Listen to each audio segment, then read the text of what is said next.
हमारा झारखंड विशेष है। यहाँ की कला संस्कृति बहुत खास है और यहाँ के लोगों का रंग और ढंग बाकी लोगों से अलग है, जुदा है और यही अलग अंदाज इसे बनाता है बेहद खास। और ऐसे ही कुछ अलग अंदाज की खबरों के साथ मैं हूं आपके साथ आरती और लेकर आई हूं अलग अंदाज की स्पेशल रिपोर्ट।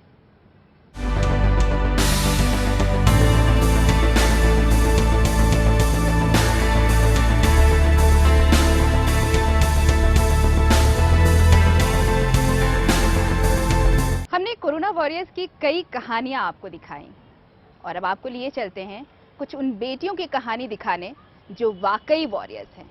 जी हाँ, ऐसी बेटियां जो इंतजार कर रही हैं अपने माँ बाप के। अपने माता पिता का इंतजार इसलिए क्योंकि उनके माता पिता क्वारंटीन किए गए हैं और अब इन बेटियों को इंतजार है कि कब उनके माता पिता वापस लौट कर आएंगे।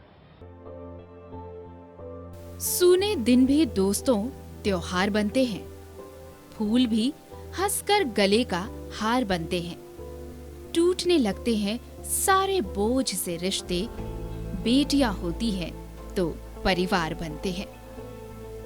कोरोना के इस दौर में हमने आपको कई कहानियां बताई, वॉरियर्स से मिलाया, लेकिन क्या कभी आपने सोचा है कि हमारे घर की बेटियां कितना कुछ कर सकती हैं? जिंदगी जिंदा दिली का नाम है, मुर्दा दिल क्या खाक जिया करते हैं। इसकी बानगी देखनी है तो आइए चलते हैं परसूडी। हम जिस घर में घुस रहे हैं वहाँ 3 बच्चियां रहती हैं, माता पिता क्वारंटीन सेंटर में हैं और इनसे मिलिए किस तरह से जिंदगी की जदोजहद को हंसते खेलते मुसीबत के इस क्षण को गुजार रही हैं। ये है सबसे बड़ी बेटी दिली टुडू और उसके बाद ये 2 बहनें हैं, एक दूसरे की देखभाल करती हैं, ये माँ का रोल निभा रही हैं। इनसे हम बात करते हैं, क्या दिक्कत अभी है? मम्मी पापा कहाँ हैं? क्वारंटाइन सेंटर में है, पंचायत भवन में। क्या हुआ सब पूरा बताइए, कैसे फिर अब आप पूरा जिम्मेदारी? पहले तो पापा मम्मी को लाने गए थे मामा घर, तो चाची को लेकर आए थे, फिर मम्मी को छोड़ दिए थे वहीं पे, तो मम्मी को लोग लाने गए, पापा लाने गए तो वहीं पर फंस गए। फिर बाद में अब वैसे ही लॉकडाउन के चक्कर में फिर बाद में पता चला ऐसे ऐसे अभी तो आ नहीं सकते, ठीक है। उसके बाद अभी हम ही माँ बने हुए हैं, ऐदनों को संभाल रहे। कोई दुख नहीं, आप हंसती रहती है हमेशा, ये बड़ा अच्छा लगता है आपको? हाँ, हमेशा हंसते रहती है, मतलब दुख हो चाहे सुख, हंस के ही उसको काट के बिताना है।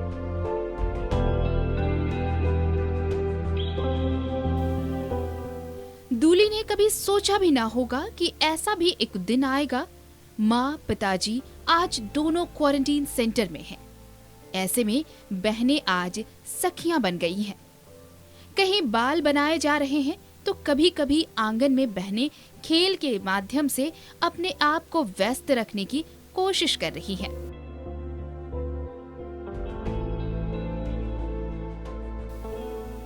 एक तरफ कोरोना जैसी बीमारी का भय भी है तो दूसरी तरफ माँ पिताजी के घर लौटने का इंतजार भी। मदद भी मिल रही है आप लोगों को, पड़ोस से तो लोग ध्यान देते ही हैं। अभी राजकुमार जी भी आए, कैसे चल रहा है? ठीक ही चल रहा है। बड़ी दीदी जो है माँ के रोल में है, क्या कैसे संभाल रही हैं आप लोग? बहुत ही अच्छी तरह से, मम्मी पापा से भी ज्यादा बेटर संभाल रही है हम दोनों को।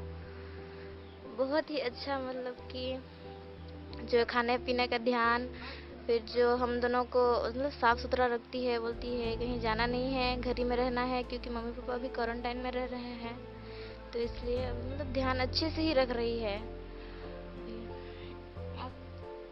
सबसे छोटी? हाँ बताइए, आपको सबसे ज्यादा जरूरत है? हाँ, मतलब क्या बोलेंगे, मम्मी दोनों को याद आता है, लेकिन दीदी जो मम्मी बन गई है तो दीदी बोलती है याद मत करो, दोनों आ जाएगी, तो फिर वही अच्छा है। तो दीदी बोलती है जो वो सब सुन रहे हैं, तो दीदी बोल रही घूमो मत, अभी धूप इतना धूप दे रहा है, तो अभी ज़्यादा घूम रहे नहीं, घर में है।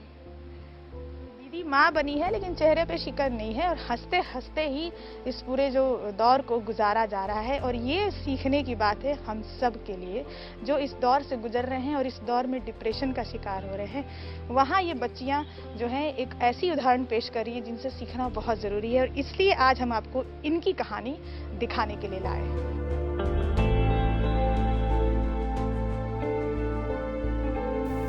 दूली के माता पिता कुछ दिन पहले ओडिशा से लौट रहे थे। गांव के बाहर पंचायत द्वारा उन्हें क्वारंटीन कर दिया गया। बच्चियां अकेली हो गईं। ऐसे में जब भी मौका मिले वो अपने माँ बाप को देखने चली जाती हैं।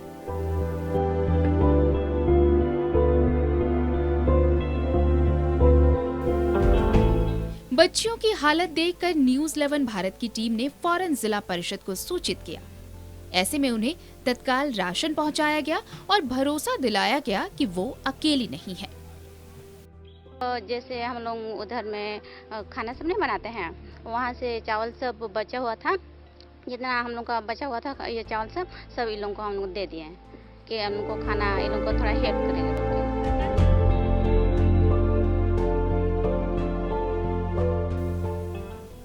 आज न जाने कितने ही क्वारंटीन सेंटर में लोग अपने ठीक होने का इंतजार कर रहे हैं। ऐसे में दुबली, हेलो और डेंगू जैसी बेटियां अपने घर में बेबसी के साथ साथ इंतजार के वो पल देख रही हैं, जहां से बस यही कहा जा सकता है कि बेटियां सबके मुकद्दर में कहाँ होती हैं। घर खुदा को जब पसंद आता है बस वहाँ बेटियां होती हैं। जिंदगी की जद्दोजहद ऐसी है जो उम्र के परे जाकर जिम्मेदार बना देती है। इन बच्चों को देखकर कौन कह सकता है कि ये एक दूसरे की जिम्मेदारियां हंसते खेलते उठा रही हैं। क्या ये कोरोना वॉरियर्स से कम है? सिर्फ डॉक्टर, नर्स, पत्रकार, पुलिसकर्मी ही कोरोना वॉरियर्स नहीं है। ऐसे बच्चे भी कोरोना वॉरियर्स हैं जिनके माता पिता क्वारंटीन सेंटर में हैं और ये बच्चे एक दूसरे की जिम्मेदारियां उठा रहे हैं। कैमरा पर्सन अनवर के साथ अन्नी अमृता, न्यूज़ 11 जमशेदपुर।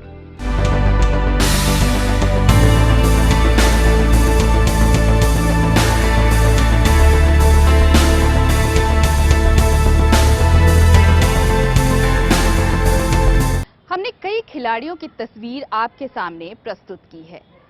उन खिलाड़ियों की बेबसी, उन खिलाड़ियों की मजबूरी और उन खिलाड़ियों की उपलब्धि भी बताई है। आज हम आपको एक ऐसी ही खिलाड़ी शबनम की कहानी आपके साथ शेयर करने जा रहे हैं। इनसे मिलिए, ये है कुमारी शबनम। शबनम हैंडबॉल की धुरंधर खिलाड़ी मानी जाती हैं। उसने सब जूनियर नेशनल हैंडबॉल चैंपियनशिप में हिस्सा लेकर झारखंड का नाम रोशन किया था, लेकिन ये गुजरे जमाने की बात है। आज शबनम की कुछ और ही कहानी है। झारखंड में कई ऐसे मामले आ रहे हैं जहां खिलाड़ी अपनी बेबसी के कारण खेल छोड़कर दूसरे कामों में लग जा रहे हैं। शबनम भी हैंडबॉल छोड़कर शोरूम में सेल्स गर्ल का काम कर रही हैं। वो कहती है कि परिवार की हालत वैसी नहीं है कि वे अपना सारा ध्यान खेल पर दे पाए। सर मजबूरी ये थी कि घर में शादी हुई थी बहन उनकी, अब्बा के सिर पे इतना कर्जा था और घर भी चलाना था। स्थिति खराब होते जा रही थी सर, और मेरा भी खर्चा था, जो भी कमी होती थी पापा पूरा करते थे। अब नहीं हो पाता था उतना में, तो निकलना पड़ा सर जॉब के लिए। कहीं ना कहीं ये मलाल है कि अब खेल से तुम वंचित हो गई हो। सर सुबह टाइम मिलता है करते, लेकिन उतना में ना प्रैक्टिस सही हो पाता है ना पूरा हो पाता है सर। और दिन भर जॉब में रहते सर, शाम में आते हैं तो उससे टाइम नहीं मिल पाता है। जो टाइम मिलता है सुबह मिलता है और सुबह में हम प्रैक्टिस कर लेते हैं।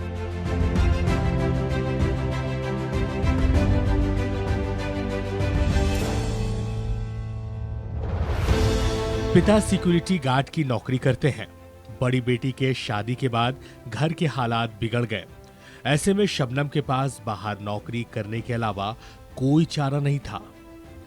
पिता आज भी बेटी को बुलंदी पर देखना चाहते हैं। कि शादी की तो कुछ कर्जा हो गया था, कर्जा वाला लोग तगादा करने लगा। हमारा तो उतना सैलरी है नहीं, हम तो सिक्योरिटी गार्ड का काम करते हैं।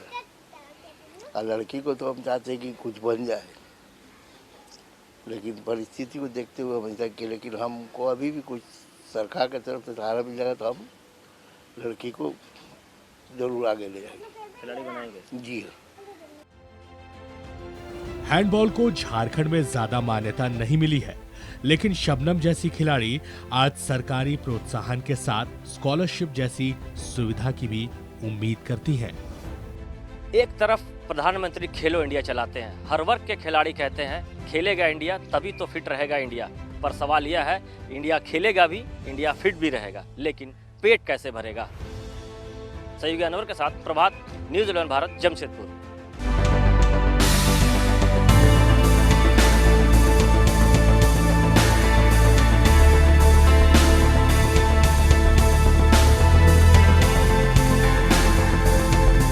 इस लॉकडाउन में सबसे ज्यादा अगर कुछ हैम्पर हो रहा है तो वो है बच्चों की पढ़ाई। लेकिन स्कूल अब ऑनलाइन क्लासेस करा रहा है, ऑनलाइन ट्यूशंस दे रहा है। लेकिन इस ऑनलाइन क्लासेस में जब आपको फी भी भरना पड़ेगा और आपके बच्चे घर में ही रहकर पढ़ाई कर रहे हैं, तो इन हालात में आपने क्या खोया और क्या पाया, देखिए। आपका बच्चा घर पर है, लेकिन स्कूल आपके बच्चों के ट्यूशन फीस जरूर लेगी। जी हाँ, यही उस कहानी का अंत है जो पिछले 1 महीने से हर घर की चर्चा बना हुआ है। अब आप ये मान लीजिए कि आपका बच्चा घर पर रहकर जो भी करे, फीस तो आपको स्कूल को देना ही पड़ेगा। लगभग 1 महीने के जद्दोजहद और मीटिंग्स के दौर के बाद अभिभावकों ने आखिरकार स्कूल प्रबंधन के सामने घुटने टेक ही दिए। सरकार ने मध्यस्थता करते हुए ये तय किया कि बच्चों को ट्यूशन फीस स्कूल में जमा करने होंगे और इसके अलावा कोई दूसरी फीस स्कूल नहीं लेगी। अभी तत्काल 2 महीने का ट्यूशन फीस छोड़ के सभी तरह का फीस माफ़ होगा और अगला बस फीस, बस भाड़ा 3 महीना का माफ़ होगा और जो सुप्रीम कोर्ट का जो आदेश आएगा उसको हम लोग पालन करेंगे। ट्यूशन फी जो है वो लोग ले पाएंगे जो लोग ऑनलाइन क्लासेस कराते हैं, पर इसका सभी लोग हम लोगों ने ओपिनियन लिया, एक विस्तृत आदर्श हम लोग निर्गत कर देंगे 1-2 दिन में। नहीं, कोई और चार्जेस अभी नहीं लेंगे। फीस की वृद्धि भी नहीं होगी, वृद्धि नहीं करें और किसी का नाम वाम नहीं काटें, मान लीजिए किसी को फोर्स नहीं करें, कोई लेट चार्जेस वगैरह नहीं लगाएं। इस तरह का हम लोगों ने अपना ओपिनियन उनको दिया, जिस पे मोटा मोटी एग्री हैं कि लेट चार्ज नहीं लगाएंगे, किसी को फोर्स नहीं करेंगे। स्कूल प्रबंधन का फीस के मामले पर अपना तर्क है। उनका कहना है कि बहुत से स्कूल की आर्थिक स्थिति ठीक नहीं है, शिक्षकों को पैसे देने हैं और कई खर्च भी है। लेकिन गौर करने वाली बात यह है कि एडमिशन के इस दौर में कई स्कूलों ने एडमिशन फीस के नाम पर बच्चों से मोटी रकम वसूली है। डिसीजन एक ही था कि ट्यूशन फी स्कूल चार्ज कर सकते हैं, स्कूल अब लेना शुरू कर दें और सर्कुलर गवर्नमेंट के पास से भेजा जाएगा, हम लोग उसको देखेंगे, स्टडी करेंगे। जहां पर 1 रुपये के लीज पर इतने सारे स्कूल आज चलाए जा रहे हैं, जहां पर कंप्लीट कमर्शियल काम हो रहा है और उनके फंड की कहीं कोई कमी नहीं है, लेकिन आज टीचर लोग के सैलरी देने के नाम पर अभिभावकों को ब्लैकमेल कर रहे हैं, ये कहीं से जायज नहीं है। सरकार की तरफ से इस विवाद को ये कहकर विराम लगा दिया गया कि जिन स्कूलों के द्वारा ऑनलाइन पढ़ाई कराई जा रही है वहाँ ट्यूशन फीस बच्चों से लिए जाएंगे। ऐसे में ऑनलाइन पढ़ाई की परिभाषा जानना जरूरी हो जाता है। कई स्कूल व्हाट्सएप ग्रुप और यूट्यूब पर वीडियो अपलोड कर इसे ऑनलाइन पढ़ाई का नाम दे रहे हैं, लेकिन सही मायनों में जब तक बच्चों से इंटरैक्टिव क्लासेस ना हो उसे ऑनलाइन पढ़ाई नहीं कही जा सकती है। लाइव स्ट्रीमिंग इधर करेगा तो मोस्ट ऑफ द बच्चा लोगों को उसी टाइम में पॉसिबिलिटी नहीं मिलता है, उसी टाइम में उन लोगों को नहीं मिलता है। लाइव स्ट्रीमिंग आप बोल रहे हैं, सो जब लाइव स्ट्रीमिंग है तो उसके बाद वो वाला खत्म हो गया, क्लास खत्म हो गया, कुछ नहीं होगा। सो वीडियो बना के इसके साथ लाइव क्लास के साथ वीडियो बना कर भी भेजने का मतलब एनी टाइम एक रेफर कर सकता है, नोट्स बना के कर सकता है, जस्ट लाइक दैट, ठीक है। सो वीडियो बना के भेजना इज ऑल्सो गुड। मैंने ये वाला बच्चा लोगों को, पेरेंट्स को अपने हिसाब से बैठ के पढ़ा सकते हो, देख सकते हैं। फीस और ऑनलाइन पढ़ाई के बारे में कुछ बातों पर गौर करने की जरूरत है। कई स्कूल ने एडमिशन फीस के नाम पर मोटी रकम ली है। क्या वो रकम रिफंड होगी? एनुअल फीस की क्या परिभाषा रहेगी? क्या स्कूल एनुअल फीस ले सकेंगे? ऑनलाइन पढ़ाई का मापदंड क्या होगा? कई स्कूल बार बार अभिभावकों पर फीस के लिए दबाव डाल रहे हैं, क्या उस पर रोक लगेगी? देश के कई राज्यों में स्कूल फीस माफ करने के आदेश हुए हैं। मामला सुप्रीम कोर्ट में भी है, लेकिन झारखंड में बच्चों के पढ़ाई के नाम पर ऑनलाइन पढ़ाई का जो खेल चल रहा है उससे कई अभिभावक हैरान भी हैं और मजबूर भी।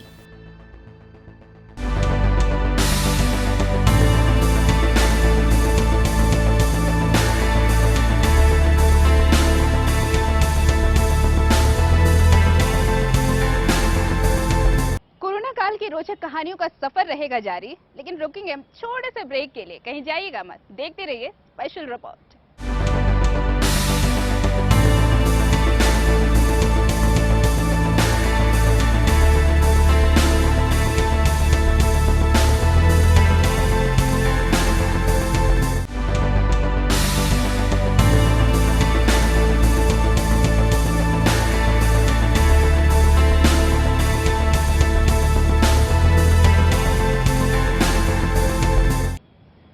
लॉकडाउन से पहले अगर आपने ट्रेन में सफर किया होगा तो आप जब ट्रेन से उतरते होंगे तो सामान उठाने वाले कूली आपको प्लेटफॉर्म पर जरूर नजर आते होंगे, लेकिन अब ये कूली गायब से होते जा रहे हैं।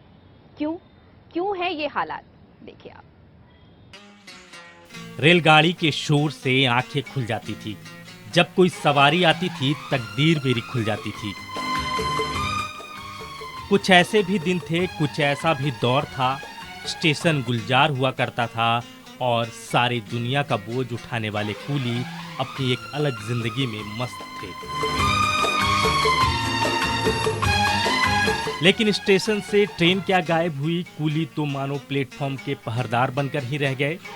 प्लेटफॉर्म की सीढ़ियों पर जहां कूली बैठा करते थे वहां अब अटैची के पहिए नजर नहीं आते। दिन किसी तरफ गुताए और आदमी भाग गया, चल गया। गाँव चल गया। क्यों गया?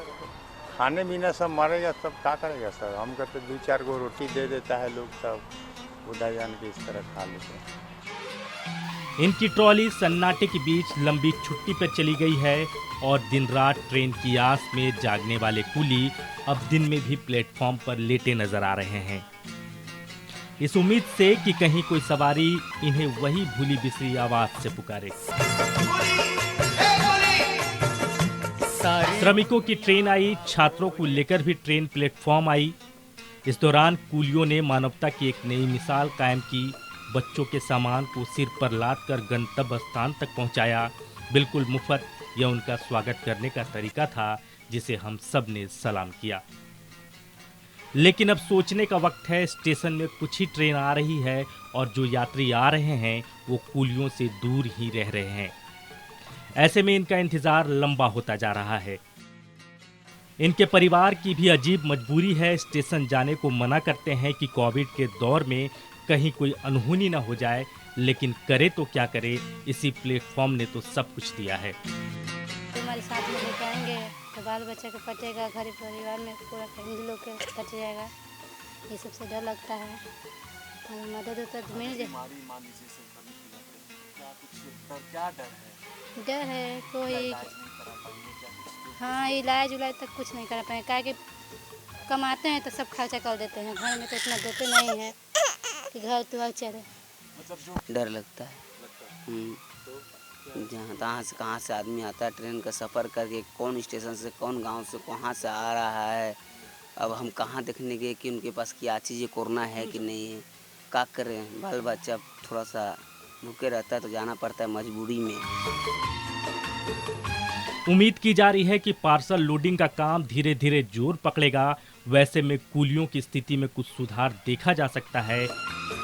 कई स्टेशनों पर कूलियों ने रेलवे से आग्रह भी किया है कि उन्हें रेलवे में ही समायोजित कर लिया जाए।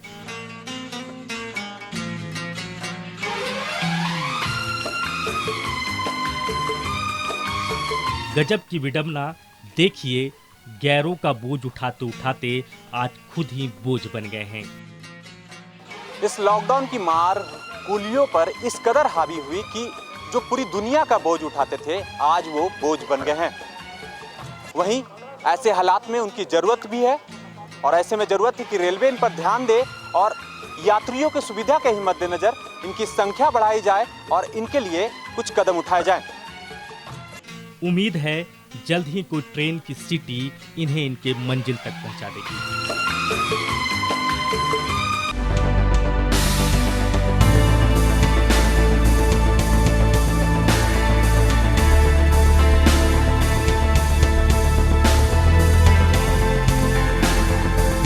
दुनिया में कुछ लोग अनोखे होते हैं, उनके कारनामे भी अनोखे होते हैं। अब जिस शख्स की बात हम कर रहे हैं वो देखिए, इस लॉकडाउन में उन्होंने अपनी गाड़ी को ही एक नया रूप दे दिया और अपनी गाड़ी से निकल पड़े सड़कों पर, छुपते छुपाते कैमरे से। लेकिन न्यूज़ 11 भारत के संवाददाता ने इन्हें खोज निकाला। तो चलिए चलते हैं इनके साथ सफर पे।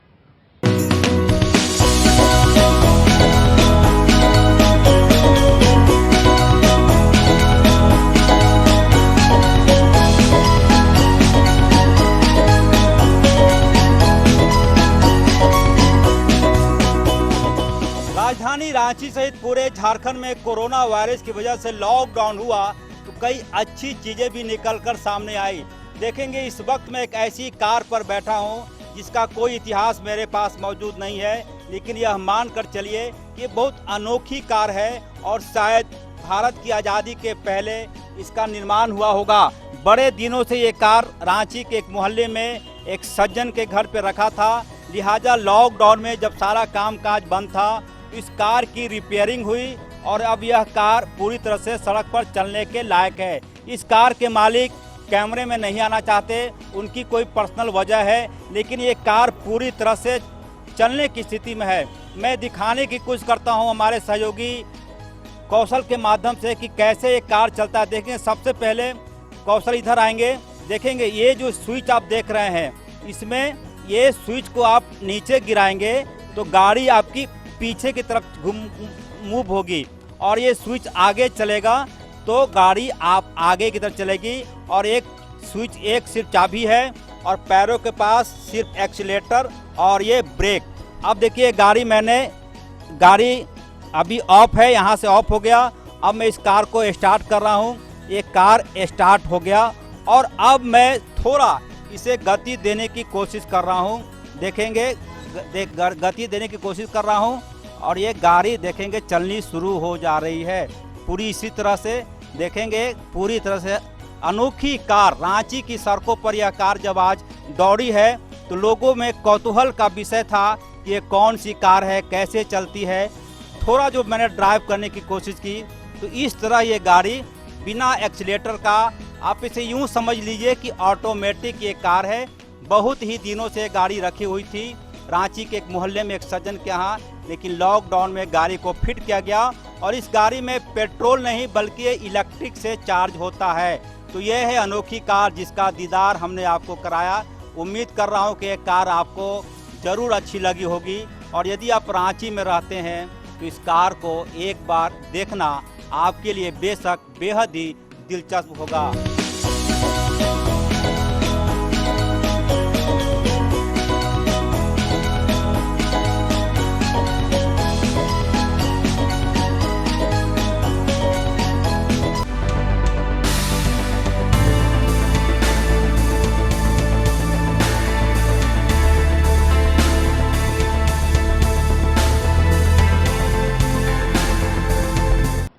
मैंने कहा था ना, झारखंड के लोग स्पेशल होते हैं और जो कहानियां हमने आपको आज दिखाई हैं वो तो आपको सोचने पर मजबूर कर ही देंगी।